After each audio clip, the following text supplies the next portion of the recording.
My name is Senator Elisha Cliff Ishaku. I was born in a small village, a harmonious small community called Gova, inside Muchala ward of Mubi as of then, local government area of Adamawa State. Then Mubi was still big. There was no Mubi South, there was no Meha, so it was all Mubi. So I was born into that very big Mubi when the three local governments were still one. I am the firstborn of the family, both from my mother and from my father's side, and I grew up in a very small family.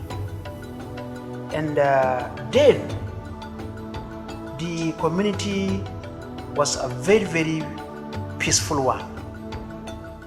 As of that time, a child grown up is everybody's child. So everybody in the village look at a child in the community as his own or as her own. So it was very cordial. You live from your own house, go to your neighbor's house, and your neighbor's house bring out food, every child eat, and then when you go back home, they will even give you food there you will not eat. You say, I ate in so person's house. And it was so well because we were living in harmony then. And my early education at Central Primary School, Muchala, a public school.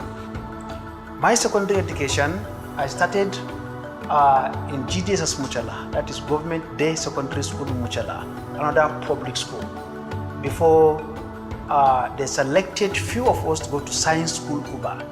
That time after the 6334 examination, they used to choose the best two.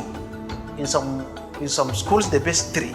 Based on the cutoff mark, then they will take you to Science School Uba. So that's where I went for my own secondary education. And I want to go back to the village life. I am a product of a public school, primary school. I'm a product of public school, secondary. And that time in primary schools, they fed us. Government were feeding us. We go to school, government gave us food. In junior secondary school, government were feeding us. In senior secondary school, every Saturday they slaughter a cow. They slaughter a cow to feed the student in secondary school. And they were teachers. We were taught well. Now, as time goes on, the value, the level, standard of education continued to drop. You'll go to school, you will discover there is no math teacher, or for the whole school, there's only one math teacher. You go to a whole school, there's no physics teacher in the whole school, and yet the students are still offering physics. There is no physics teacher. Now, the value of education has continued to fall in the country where we are today.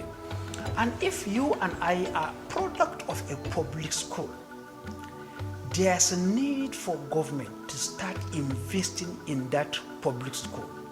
I'm talking of holistic investment, both in the infrastructure of the school. Infrastructure, of course, means the building of the school, textbooks, exercise books, laboratories, all these are infrastructure. So they have to start investing in that infrastructure of the school. And the government have to also look at the quality and quantity and welfare of the teaching force. That's the human resource component. A well-motivated teacher. I remember in primary school that time, my headmaster was riding roadmaster. Government gave them a loan, a soft loan, and they pay small, and it doesn't affect their family. So he was driving a roadmaster, that big motorcycle of that time. And other teachers, they were on this Kawasaki, and the rest of them, they were living good, very comfortable life. So I want you to imagine what a motivated staff can do. he wants to give his all. Today we are seeing teachers that are not even being paid. They are being owed 6 months, 7 months. I think our entire value system has fallen. Government stopped investing in critical infrastructure and corruption set in. The biggest problem of our country, Nigeria, today is corruption. That is what went wrong. People want to get rich overnight. And a governor, a senator, a local government chairman was caught stealing. Nothing happens to him. So if there's a punishment system in our country, when you are caught stealing and you are punished, you go to prison for stealing, stealing will reduce. What do we say today? A governor will be accused of stealing billions of naira, and he used that billions of naira to run for campaign and still go back to government house, the same place where he was caught stealing. So corruption is the problem of this country. And unless we reorient ourselves, value reorientation, that you see, even if they give you the whole world, you will still die and leave this world. Then what is the craze about trying to own everything? Trying to steal this, steal that, own this, own that. One person will own 50 houses, 60 houses, building estates with stolen money. And another person cannot send his son to school, cannot send his daughter to school.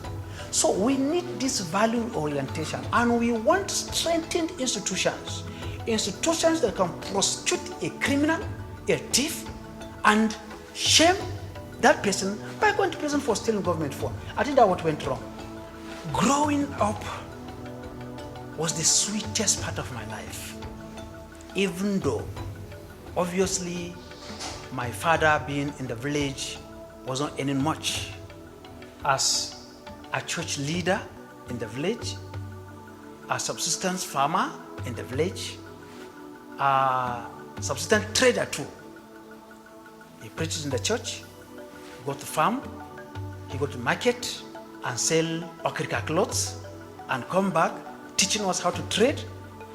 Growing up, my father taught me the importance of hard work. My father would wake me up weekends as early as 5 a.m. and give me a hoe, 5 a.m. and ask me to follow him to the farm. And we'll be farming till my mother will bring food for us by 9, 10 a.m. We left home 5 a.m. I will be farming with my father. And by 3, 4, my father will of course tell my mother to go home, to go and start preparing food while I continue farming with him. Then we will leave around 5, 6 p.m. We left 5 a.m. We closed 6 p.m. And we thought we were suffering. Now, that value, that hard work was injected into me from that early stages of my life. And the community, as I said earlier, you can go to your neighbor's house, they receive you. And there's no difference between your child and the child of your neighbor, because your neighbor's mother or father was treating you equally. There was no difference. And apart from that, the school where we went, during Christmas period, there was no Muslim, there was no Christian. During Christmas time, Muslim brothers, the small boys of course, they'll come and join us and we'll be singing Mukwana Babarchi during Christmas, Mukwana Babarchi, going all over the town with dust following us all over. There was no Christian, there was no Muslim. And same during Salah period, there was no Christian, there was no Muslim. We follow our Muslim brothers dancing for this thing because Gobe Salah, no, we were enjoying. And at some point, our neighbors who were Muslims began to sew clothes for us to wear because things were easy. Now, I went to secondary school. some of these that I met during my primary school days. When I started running for Senate, and I won my primaries, my classmates from primary school, secondary school, and they were putting money together.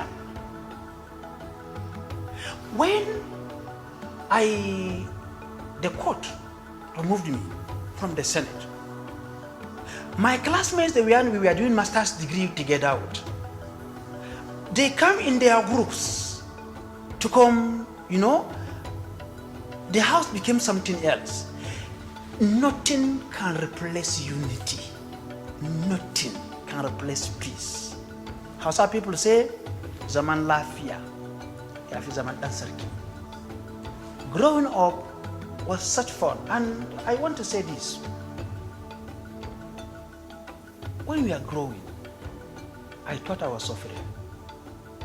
My mind was set on just trying to make money, become a big man, own cars. And now I have grown. I have made money. I've made billions of naira.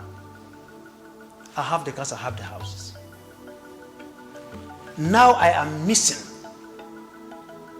my childhood. That time when my father had nothing and he struggled to feed us, there was happiness, there was joy, there was laughter in the house. And I am telling you today that the fact that today you are where you are, most probably young people, enjoy it. You will miss it when the time comes. You will miss it. Now, coming to the education, I have BSc in Business Administration. I have Masters in Security and Strategic Studies, SSS. And hopefully, by this year, we will start our PhD. And hopefully by 2027, I'll be running out my PhD.